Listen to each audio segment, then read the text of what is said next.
Welcome out to another episode of It's All Been Done Radio Hour.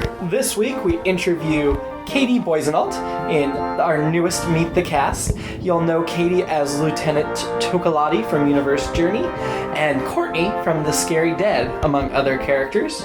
Before we get into that, though, a couple of notes. Our next live show in Columbus, Ohio is at Mad Lab Theater at 3:30 p.m. on Saturday, November 19th. Tickets are only $5. You can get them at madlab.net/tickets. And it's a special event show. We're calling it the Nathan Event, where we're going to pick up a cliffhanger from the October show in the Top Notch Tangler, and then have two secret sketches that you don't know what they're going to be.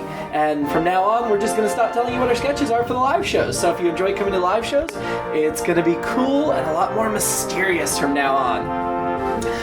Also, on the interwebs, we are supported by the IABD Presents network, so please check out IABDpresents.com. It's got lots of great programming, and this week I'd like to highlight the network's newest offering, which is Today's the Day, a podcast by Andy Batt. He was the director of Mad Lab, and he sits down with local Columbus theater people and interviews them. Right now he's also doing some episodes where he listens to albums for the first time and discusses those albums with whoever recommended them. So, it's a great podcast. He's been going for over a year, 50-some episodes. Check out Today's the Day podcast on iTunes or your phone or however you get your podcast. If you post about us on social media, make sure you hashtag IABD for It's All Been Done. And here we go with Katie Boissoneault's Meet the Cast. So welcome to another Meet the Cast episode. I am here with Katie Boissoneault. Hi. Katie has been with our troop since the beginning. She plays Lieutenant Tokaladie on Universe Journey. She plays Courtney in The Scary Dead, Sage in Porn Star Detectives, Holly Harper in the commercials, and a few other parts miscellaneous along the way. So let's start with your background. Tell us about how you got into theater and acting. Oh, wow. My mom and my aunt are really good about, were always good about taking me to shows when I was little. And then one of my friends joined this children's group of actors. They do musicals, and it was just a fun thing to do. And I always was interested in doing acting, but I was like, oh, that's something only famous people do. I was like, what? You can actually sign up and do this type of stuff when you're a kid? That was mind-blowing to me. And yeah, I think I did that when I was 11. And I stayed with that kids company for a while, and then I just got into high school and then college and just kept going from there. What were your favorite parts you played as a child?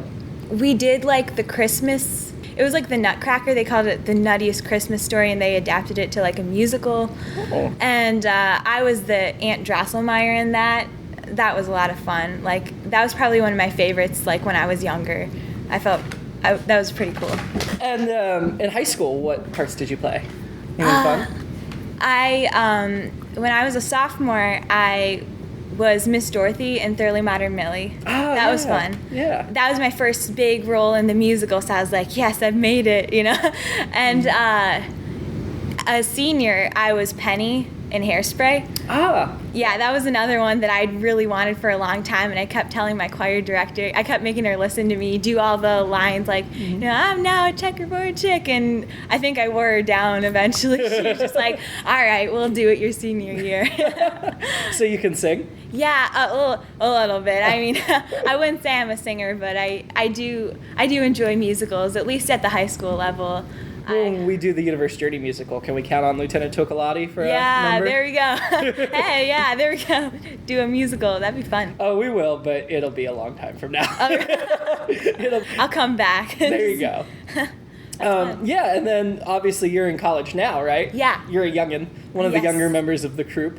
And you're doing theater up at your school, right, Miami? Yeah, that's all I'm a theater major, and that's all I've got on my plate right now is just a theater major, so. So what attracted you to this show? How'd you get involved? It's kind of a funny story, actually.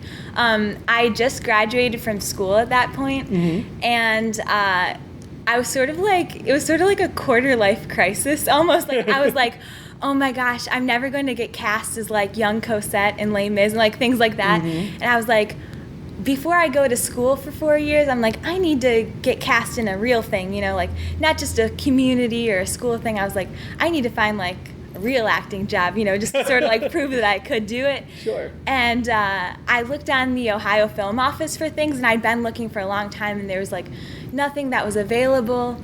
And then I saw this, and I looked at the roles, and I saw Courtney, and I was like, oh, I've never done voice acting or anything before, just stage, just theater on stage. And I was like, they need a teen girl voice. I am a teen girl, so that's that's easy enough. And, I'm like one of those people who's sort of a perfectionist. Like I almost didn't submit an audition just because I was like, oh, I'm not sure if it's good enough. I'm not sure if I want to keep working on it. And I think I sent it in like one of the last days just because I was like, I want to make sure I get this perfect.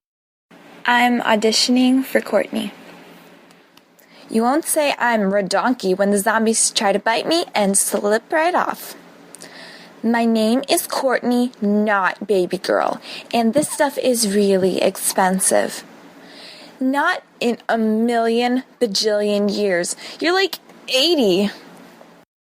It was almost fate, I think, because I knew it was like meant to be that I had to send it in just because I saw your email was like Actor's Nightmare. And that was a play that I got cast in high school. That was the first like big play that I got cast in. Sister Mary Ignatius or something? Yeah. It was like half of it. The first half was The Actor's Nightmare, and I played Dame Ellen Terry in that, and I like sort of did my character sort of parodied like Samuel Beckett plays. Oh, okay. And I sort of got into Samuel Beckett after that, and I sort of really got into theater after that. It was probably one of my favorite plays that I've ever done. Believe it or not, I am not familiar with that play. I mean, I know it exists. Yeah. Because I've Googled the name. That my email had nothing to do with that, but this email has been lucky in so many different ways. Because I've had this email since middle school, which was probably before you were born, or when you were very, very small. And I just thought if I ever wrote anything that was made into a movie, it would be an actor's nightmare to have to be in it. Yeah. So that's where that name comes from. But now I'm also a television critic, so when I send emails to production studios and stuff, I've been a television critic for 7 or 8 years, they think it's because I'm a critic and I'm mean to what I review, and I write nice reviews. I really focus on the positives. So I don't see you being like a harsh critic. No, I mean, I'll point out things that I don't think they did well, but that email address has just had so many different things. That's really cool that you had like a connection to it. Yeah, that's funny. Like I didn't know like whether or not you'd actually known about the play, because Actor's Nightmare is kind of like, there's a lot of things that could be, but it just, for me personally, I was sort of like, oh, should I do this? Should I not? And I was like, that sort of put me over the edge. I was like, you know what? That was like the first big like role that I got cast in high school. I was like, ooh, I'm a big actor now. So like, I was just like, I think it's a sign. I think I should do it. And so you couldn't find any of the like big professional productions like you were talking about, so you had to settle for something like this? No. No, this is cool. I'm so glad I got involved with this. It was, I've just been looking for something to do, and this is the first and actually only thing I've auditioned for that's like outside of community theater and like things involved with my school, college or high school or middle school wise. This is the only other thing that I've really tried to do. So I was really excited about just giving it a go, and I'm so happy that I ended up here and sticking with it.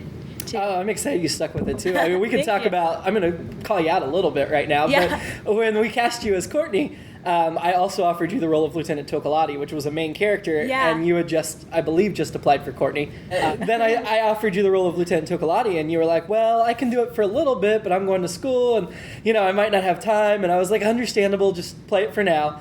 But then after a month or two, you were like, yeah, I'm just going to keep coming back every month. Yeah, I was... That was one of the other things. I auditioned for Courtney because I thought it was kind of cool, the possibility. I didn't know what you had planned, but I noticed that a lot of the other characters died besides Coco and Courtney. Right. And I thought that was kind of cool. I was like, oh, maybe this is something. I was like, maybe this is something I could do for a little bit if I have the time, and then if they need to kill me off, they can. Sure. And Well, I think the original idea, and it may have been in the audition packet, was everybody died in that first episode, and we were going to have a different cast every episode of The Scary Dead. But I couldn't come up with enough good ideas, so... And Coco and Courtney played really well, so I'm like, let's just bring them back. Yeah, by default I lived. Yes.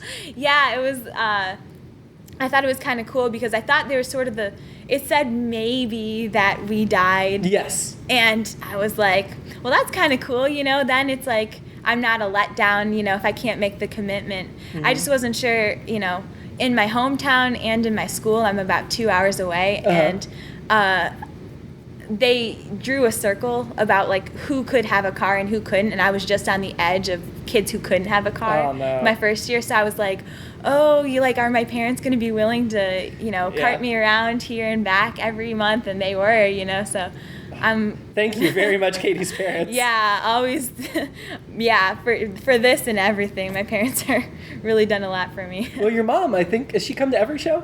Pretty much, yeah. It's my mom or my dad have been to every single show. Maybe not each one personally, but it's either or. Nice. Yeah.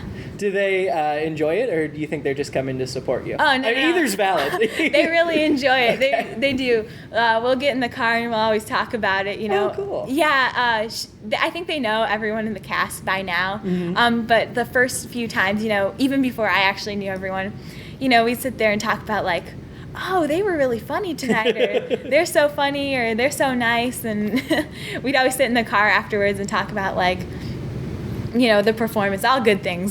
Sure. I mean, you're allowed to knock us a little bit. I mean, everybody does.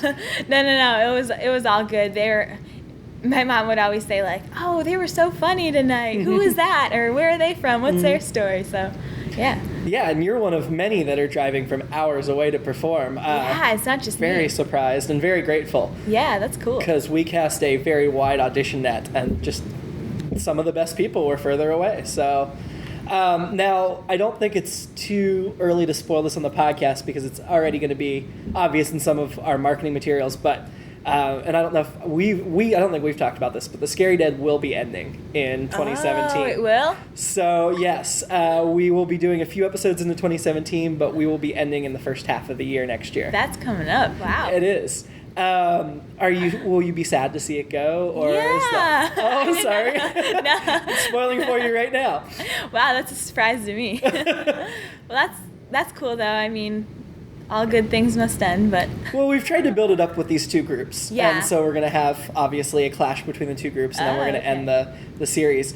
Where would you like to see Courtney end? Dead, or do you think she'll survive or go on to better things? I have not written the ending, by the way, so this is your chance to pitch and influence me. Okay, cool. That's tough. Like, sometimes I'm not sure where I want it to go. I kind of want her to live after all of this, but sometimes if a death is the best way to end the series, I guess if she goes out, I want her to go out with a bang, but... If she would survive, any characters you think should survive with her to go off into the sunset? I think she and Coco, man, I have to... we started together. It's like all that just for us to die. I hate to think it was for nothing. Thelma and Louise off the cliff. Yeah, right. Coco and I forever, yeah. Oh. Well, and on that sketch, you've got a little love interest going on now. Yeah, with Zach. Nick, who's playing a teenager, even though he's 15 years older than you. Yeah, I think I was his Facebook profile, our Courtney and Zach picture for a while, so yeah. Do you think Zach's good for Courtney in any way? Do you think that's developed her character, or do you think, he's just in the way, he should go away? I feel like I like Zach. I feel like he is like the male version of Courtney, which is, I'm sure, the point. Yeah, absolutely. But I like him in the sense that, like, I feel like they really get along, and she's finally got someone her age who's alive. You know, since her whole family died and his whole family died, it's kind of like, it's a good match, I think. The only thing that makes me sad is that she stayed with him rather than Coco, and I was like, Courtney, Coco's your buddy. He is, but Courtney's a teenage girl, and you haven't been away from that age for too long. I'm sure you have friends that you've seen make choices for boys that probably aren't the wisest decision. Yeah, so that's true. So at least Zach is a good guy, but Or so we think. We don't know. Well, yeah, I guess I don't know. I just found out the series is ending, so I don't know anything about Zach. Maybe he's the one who kills me in the end. You just don't know. I don't know. Oh, well, you got about 5 episodes left, I think, so you've got some time. Yeah, a lot can happen in 5 episodes. Absolutely. So we'll see. But we aren't pushing you out of the show. I think Lieutenant Tokaladie, who started off as a very one-note character, like we're just going to have her echo the computer and they're not going to let her talk, has really turned into something more complex. And one of the, I mean, there's a main ensemble, but I'd say she's one of the primary members of that main ensemble. Yeah, I agree. I feel like it started as a role. I mean, she was a reoccurring character, but she was probably, down there on the totem pole as far as, importance. Mm-hmm. Basically she was just getting cut off all the time, and that was funny too, but I really like how her character is developed, and I'm excited to see where she continues to develop in the next arcs and next episodes we have coming up. Were you surprised when she finally spoke up and told Kake off? Yeah, I was. I was like, go girl. I like her. Well, it's funny because I have a lot of characters and scenes with Nick, and I like how... which is total coincidence. We don't just try to keep sticking it together. You're not the only pairing that's happened with, but it's just the way sometimes it plays off. Happens, yeah. Which I think is cool because he's a very cool person in real life. So I've appreciated getting to know him better in real life. I like to think we're buddies off stage too, when we're waiting for our cues. Yeah. Yeah, it's fun to have a new acting friend, and it's fun. It's fun how that works on stage too. It's, I feel like Kake and Tokaladie, at the beginning, it's they had a lot of things about themselves that were different. It's maybe they wouldn't be friends, but now I sort of feel like they're buddies too. So it kind of parallels real life. We're certainly getting there. Yeah. I think they're going to be buddies in the end. I hope. I think they're working towards that. Well, he's showing signs of listening to you and trying to improve after you called him out. Yeah, which is kind of cool. It's you gotta love the character Kake. That's one of the things that my mom and I were talking about. We were like, gosh, this guy is so funny. It's Kake is such he's so goofy, and he's a lovable arrogant. Asshole. He is. That's the perfect way to describe him. And we're the voice that Nick does for him is just so perfect. We couldn't have imagined anything better. I'm he's got the voice for him for sure. And I like how he's listening and he's trying, You gotta love him for that. Yeah. He may not learn, but at least he's trying to learn. Yeah, at least he's trying. And at least he's got people like Tokaladie, looking out for him, trying to keep him in line. Yeah, I'd say that sketch has sort of evolved into a central trio of Kake, Tokaladie, and Lieutenant Commander Meow Meow. Yeah, I like that. Who we've just recently discovered Tokaladie has a little thing for. Yeah, that was interesting too. That was also a surprise to me when I was reading through the script. I was like, okay, this is interesting. Now, instead of getting cut off, now I've actually got feelings for another person in the cast, and that was kind of cool. Do you think that Tokaladie and Meow Meow are the type of characters that would work well in a relationship? Or do you think that they just, it may be a little crush, but it's probably not going to go anywhere? I think they would work out well, just because they're sort of, Meow Meow, everyone thinks he's evil. And he's sort of underestimated, I think he's a really good guy, and he does a lot of good work for the ship, but everyone still thinks he's evil anyway. And I feel like Tokaladie, they don't think she's evil, but they don't really think much of her anyway, She kind of just flies under the radar, just does what she has to do. So I think they're a good pairing. So in my mind, she's a very complex character, and I think it's starting to show in the script too. When you offered me the role, I think she had a very brief description of what she was supposed to be. I think all I knew was that she was a lieutenant. Yeah. She was from Gary, Indiana. Oh, I forgot that. Yes, she is. And I think it's just a total Music Man reference, by the way. Yeah. I picked up on that. And I think the only other thing was read it as boring as possible, or as dull as possible. Yep. So that's what I had to work with that character, and that's so simple. I thought it was a fun challenge. I always like to take characters that don't have a whole lot going on and sort of like, okay, let's see what we can do with it, you know? Well, and honestly, I do try to write to the actors and their performances. Yeah. So that character could very easily have stayed the one-note doll, like, side character, but because you played her the way you did, that's why she's developed the way she has. Yeah, I think that's cool. Definitely be proud of your performance. And well, thank you. I think, like, your writing is really... I've noticed that just the more characters you add in or the way that they develop, I'm like, you're a really good writer because you really write to our acting strengths, and you know, the characters get funnier and funnier, like, not just because of us and what we do, but because of the way you write it too, you know. I think we're all in this together, and I kind of see my job as trying to support you guys with what you're doing. Yeah, so, for sure. Yeah, it's like I can't make my lines funny or interesting, or if I don't have a character, you know, if I don't have lines that lend it to me, you know. Oh, some of the actors sure can. Yeah, that's true. Like Dallas, he's really... Dallas, Shane, Dan, Nick, lots of them find ways to be like, oh, this page is boring, we're gonna punch it up. Yeah, yeah, they're so good at. They're really good at, like, improvising and, like, adding in things. That's just a level that I'm just not at yet. Do you think a part of that may just be your age and inexperience? Probably. Yeah, I think so. It's neat to talk to everyone and what they've done, and a lot of you guys have been in a whole bunch of cool things, and for me it's like I've just been in high school, like one college play and a bunch of high school plays, so it's like, you know, who hasn't been in a high school play if you really want to, you know? So I think, yeah, maybe as I get older and more experienced, maybe I'd be more willing to take more risks, but for right now, it's like, I'll try my best with what I've got. Well, what you're doing is definitely working. Thank you. But yeah, you can always do more if you want to do more. Sure, yeah. What we try to do around here is let everybody do their best. What they feel they do best. Yeah, that's one thing I think about why I continue to do it and why everyone else continues to do it, is just the group of people that we have is really great. Everyone's so nice, and who would you like to see kicked out? Let's talk. Probably me. No. I'm just kidding. No, Denied. I don't think anyone.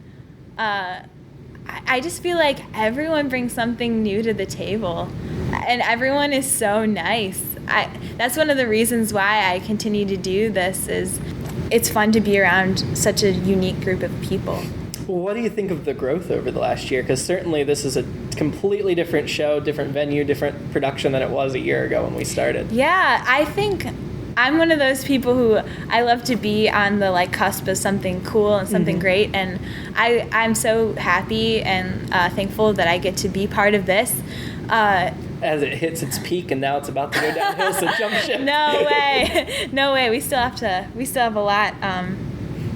Hey, we got a musical coming. Eventually. There's a whole bunch on the way. If we wait for Nathan to write the music on that, it'll be 2025. Yeah, right. It could be a while, but it's in the works. That means we're here till 2025.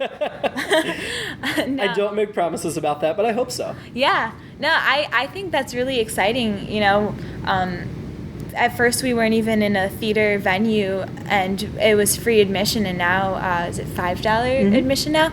So that's exciting, and there's certain, you know, I always look out into the audience, and sometimes it looks really full. I'm like, wow, you know. Our anniversary show last month, it looked good. That was awesome. I was like, I loved being at Pack Rats and I loved being at Mad Lab, but it just, you know, makes me wonder, like, are we gonna have to upgrade again in the future, or, like, you know, up admission or something? I don't know. It's exciting. Just the interviews and the press we've gotten in Columbus, that's pretty neat. Oh, we're starting to, I mean, this city has a very vibrant theater community. Yeah, I mean, when I was little, there were things going on, but not like it is now. Yeah. And through moving downtown, we've started to get involved in that, whereas out at Pack Rat, we weren't. We were our own separate thing in the suburbs. Right. I mean, I know you weren't able to participate, but last week, when this airs, so this was in August, we did the West Grandview Fringe Festival. So that was something we didn't apply for, we were invited to. Yeah. And got to perform with a bunch of other cool local troops. It's just cool that here's this thing that no one's heard about, and now we have this group who, like, I feel like we're all getting really close, and we have these people inviting us to different events that, you didn't even, like you said, they invited us. That's cool, that's really a step in the right direction. Yeah, the guy that organized the event is at every one of our shows since we moved to Mad Lab and loves it. Really? Universe That's Journey's his awesome. favorite. So he was Mr. Stephen Woosley. We can give him a little shout out. He's with Mad Lab. Oh, is that Woosley. Woosley. So Woosley. Yes, we're having some fun at his expense here. And within the sketch, I think he does. We didn't pre-warn him, but we pre-warned his girlfriend. I don't know if she told him or not. Yeah. But yeah, no, we got approval from Mad Lab to mess with him. But no, he's a really great guy, and it was really awesome that he had us out, and it was a really cool festival. What he's doing is just neat. Yeah. So I definitely have a lot of respect and admiration for him and appreciate that he likes us. Yeah, for sure. So yeah, if you hear the show and we're bashing Woosley, it's all in good fun. He's a really good guy. Yeah, he seems really cool. It's fun. I've had different people. I think he might follow me on Twitter or Instagram or something like that now. Yeah, it's fun. It's fun to make these connections with people in the show and the fans of the show too. It's like, oh, cool. Yeah, we're getting fans. Isn't that cool? I know. I'm like, whoa. We're getting people that come to every show that aren't like family members. Yeah, and that's another reason why, high school productions, people in the community might come up and say, hey, you were so-and-so in this show, weren't you? But it's completely different when people in a whole different city, have seen your stuff. And well, when you move to New York or Hollywood and get big, don't forget about us. We'll understand when you leave the cast for bigger things. No way. No, I will. If anything cool would happen like that, I would definitely try to still promote the show. If nothing Well, I else, appreciate I'm that. I would want to still participate as much as I could too. And we would work around whatever you could give us. So, a character we hadn't talked about that resonated with a lot of people, though we've only seen her once on the podcast, is Sage in the Porn Star Detectives. Oh yeah. What was your approach to that character? Because again, it was another teenage girl, but you play her different than Courtney. Yeah, I that was another thing. I was trying to sit there and think, how am I going to make this character different from Courtney? They're both I think she's a little bit younger than Courtney, and she didn't have a whole lot of description, just that she didn't really care about a whole lot of things. Yeah. And she's real sassy too. But she's one of those people who she also cares about. I think she starts to care about people later on. I think she's probably less likely than Courtney to show that she cares, though. Yeah, oh, for sure. I think Courtney is sort of getting to the point where she's okay to admit, I like Zach, I like Coco. I guess in a zombie apocalypse, what do you have to lose? But with Sage, is no way, she's not gonna. I think maybe she and Brentley are buddies, and I think even though she kind of burned Brentley, I think they're buddies. Well, when you're a young child, sometimes burning is a way of flirting. Yeah, I think so too. She's like, ew, boys. I can't pretend I like boys. That's. Well, we've already brought her back. It's not on the podcast yet, but you've already played her again in the live show, and I can tell you we're bringing her back for the Christmas show this year. Yeah, all right. So it'll be a while, next July. It'll be a year from now, basically, before it gets on the podcast, but she'll be back again. It'll be a while. And then we also started you in one of our commercials as Holly Harper. Yeah. What is that's a little bit older, maybe not wiser character. Yeah, I like Holly. I love all my characters, actually. Which one's your favorite? That's hard to pick. I like them all for different reasons. I feel like Sage and Courtney and Tokaladie, they're probably, I think they're sharper characters, mentally. They're like a good anger release. They're like a good stress release, Yeah. I'm never that sassy in real life. As far as a teenage girl goes, I think I'm pretty mild. So they're fun because they're so sassy and sharp-witted, and Sage, she's sort of dealing with a lot of people who are older than her, but she's not afraid to hand it to them if they're acting like idiots. She's not afraid to say it. I guess I like Holly because she's probably closer to myself as a real person. She's just very, very sweet, but you just I guess this is maybe not me, but you kind of feel bad for her because her life is so bad. It's so bad, but she's just got a smile on her face. I think I like her character, and I like doing her voice because I feel like she's got to sound happy, but there's something so hollow inside of her. Yes. And yeah, she's a layered character for sure. Yeah, and I like trying to convey that to the audience, like, everything's certainly not okay, but I'm going to pretend like it is. Now, even though she's not the one doing the bad things that are ruining her life, do you think she bears some of the responsibility for where she's at?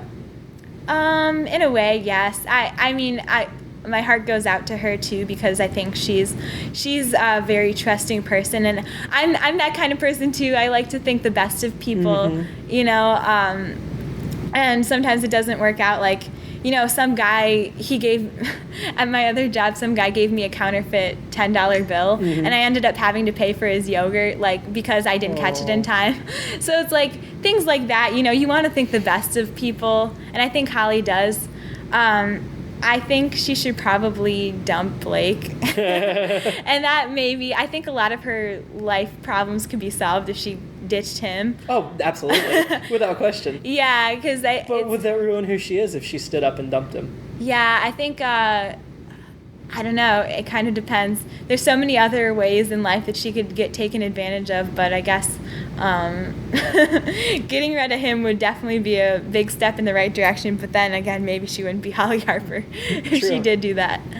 So the other two sketches, I don't think you've been in at all. Daniel Kravitz's Chosen One and The Top-Notch Tangler. Yeah. What would you like to see? What would you like to do in those that you maybe haven't had a chance to do yet? Oh, yeah. I was thinking about that. Although you did sub in for Daniel Kravitz last month. Yeah, that is true. And you did a really excellent job with that. Thank you. Yeah, that was one of the most like character voices. I think Daniel Kravitz is cool because a lot of the times my characters are just like they're mostly like me, which I guess I could try to do something a little bit different, but it's like, oh, they're a teenage girl, so I guess I don't want to do too much with my voice in the way of making it sound bizarre, but I think Daniel Kravitz is cool because they have all these like creatures that can have sort of funny voices, and I was sort of looking into like, oh, I wonder what kind of like mythical creature might pop up that I would want to do, because I think that's cool. So I've had my eye on that sketch for a while. I think I'd want to be one of the like creatures. Maybe a bad guy. I take pitches. Hey, there you go. Let me know what you're thinking. Like killer mermaid or something. Yeah. No, I think you showed us with your subbing in for Wanda the Witch that you showed us something that we hadn't seen yet. Yeah, that was cool. I'm glad I got that at the last minute. Yeah, because I think I'm a lot of the same type of voice. I try to do something a little bit different, but Would you want to do something in the Top-Notch Tangler? Well, I know you would. But what in that sketch appeals to you the most? I think I love the superheroes. Well, there's a lot of villains too. I kind of Daniel Kravitz and the Top-Notch Tangler are sort of like I sort of like want opposite things. I'm usually a lot of the good guys, so I think in Daniel Kravitz it'd be cool to be a bad guy. Yeah. For a change. I liked being subbing in for Wanda just because it's like, oh wow, I'm a bad guy for once, and but Top-Notch, you'd rather be a superhero. Yeah, superheroes are cool. Yeah. Well, we have established there are other superheroes in her world. So. Yeah, so maybe there's something. Although if there's a bad guy that I really resonated with, I wouldn't turn that down either. Actually, I wouldn't turn anything down. Who am I kidding? Yeah, you're a good sport. You do whatever we throw at you. I try. So we've mostly talked about the show. We haven't got into we talked a little bit about your background. Oh, yeah. But what about yourself do you want to the audience to know? What do you think is most interesting? You have some good stories? Ooh. You were just in Thailand. Surely that's a good story. Okay. I guess that is interesting. I went to Thailand recently. I saved up my own money, so that was cool. And in high school, a foreign exchange student from Thailand, she lived with one of my best friends. So I got to know her really well because I'd hang out with my friend Madison, and this girl from Thailand, Tati, we got to be good buddies too. And Madison was supposed to go to Thailand with her mom and her mom couldn't make it, so they invited me to come. And basically, all I had to do was buy a plane ticket, and they took me around to all these really cool places. So that was really exciting. And that was, I've been to Canada for like 3 days. But besides that, that's the first time I've really been out of the country. Are you somebody that would like to travel a bunch? Oh, yeah, for sure. Yeah. Where would you go if you could go anywhere? Everywhere. I'd go everywhere. I think, like, I could take up the rest of the podcast and then some if I said everywhere. Definitely going to Europe is on my bucket list. I'd like to go to Africa, too. Actually everywhere. That's the best answer, is everywhere. Besides traveling, what are your other interests or hobbies? Wow. This is the question that makes me seem like a really dull person. I really love to travel. I really love the performing arts. I'm not going to lie, that was all I did in high school. I did band, orchestra, choir, keynotes, bell choir, drama club. I was all in. And I played the flute and the violin. I guess that's kind of cool. Yeah. Yes, I like music. So maybe Tokaladie plays the flute? Yeah, there we go. In the musical, I can accompany and... There we go. We could add that in if you ever need a flute. Yeah, we actually have quite a few cast members that play instruments. We could put together a little ensemble and do something. Yeah, it's all been done band. So we've gotten quite a good podcast, so let's get to the question Shane asked you. Okay. And we actually recorded Shane's podcast in Nick's studio, so Nick was sitting there listening in. So Nick and I asked a whole bunch of clarifying questions about Shane's question. If you have, this seems complex. So once I give it to you, if you have further clarifications you want, I probably know them because I just re-listened to our asking him for more details. Okay. So he would like to know, would you rather be able to shoot lasers out of your eyes or be able to grow grass anywhere upon command? Is it just grass? Yes. Okay, so he said he fruits. clarified a nice, lush Kentucky bluegrass lawn. Okay, but I couldn't grow fruits or something if I want strawberries. No, just grass. That's tough. If I could grow fruits, that would clearly be no fruits. Be the choice. But no fruits. Although I agree with you, that would be awesome. Yeah. Laser seems like the cooler option, although I'm not sure to what purpose would I use. Would that be useful at all? Yeah, but what do I need grass for too? So I guess some people need grass. It could be save the planet.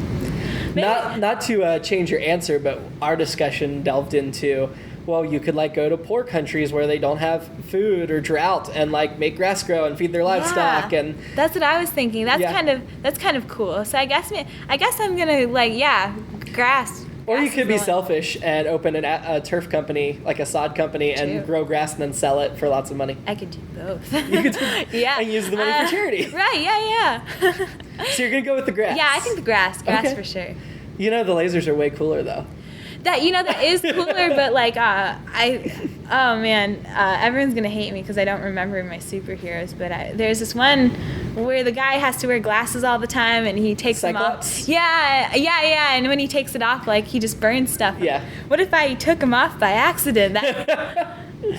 Yeah. Just go to clean your glasses and accidentally zap everybody. Yeah, lasers are cooler, but I'm not cool, so I guess I'm gonna go with the grass. For the record, we all agreed with you on the grass. Yeah. Well, you can do cool stuff with go around and save the world. Yeah, absolutely. Yeah, there you go. Nick wanted to be able to shrink the grass as well, so you wouldn't have to mow, but Shane said that's not part of your power. You'll still have to mow. Oh, man. Well, and I could also, then with that knowledge, I could buy a lawnmower service and hire people to... Oh, walk around the neighborhood and make people's grass grow and then charge them to cut it. That's a super villain right there. There, top-notch tangler. There you go, the grass grower. That would be a villain she would face. She would. I'm not sure what the alliteration for that would be, but... We'd figure it out. Yeah. We need your question. I'm sorry. You answered Shane's. The next person up will be Joe Morales. So you get to ask him anything you want to ask him. One question. Wow, I feel like the pressure's on. I got such a cool question. Shane did a good job. Yeah, Yeah, he did. Oh, man. Now that I'm in the hot seat now. Joe, I feel like there's so many good things I could ask him. I guess maybe I want to ask him something about film, because I'm very interested in film work, and I guess his film work. I guess maybe if he could be in any film, or like adapt any kind of play or show, if he could make anything into a film and then be in that film, what would it be? Ooh, that's a good question. See, that's not boring. Yeah, I did all right. Well, thank you very much, Katie, for being with the show and for talking to me today. Yeah, thank you. And we'll be putting this up, and we'll talk to you guys later. Bye. Thank you very much for listening to this week's episode. Of course, that was Katie Boissoneault being interviewed by creator Jerome Wetzel, me. If you post about us on social media, please hashtag IABD Presents. Check out our website, it's allbeendoneradiohour.com, for episode details, podcast episodes, some information about the stories, links to get tickets, and all kinds of other great information. Check out our parent site, IABDpresents.com. Have a great week. Hello, I'm Holly Harper, proud owner of Holly Harper's Hosiery and Hat Hall, located right on the main strip here in Fairfield, Connecticut. I'm here today to tell you all about my fine hats and hosieries and to invite you to a sale I'm having this Monday through ? What kind of a sale? Well, that's kind of a long story. You see, 6 months ago, I moved here with my boyfriend Blake. We met in college, and it was love at first sight. I dropped a pen, and he bent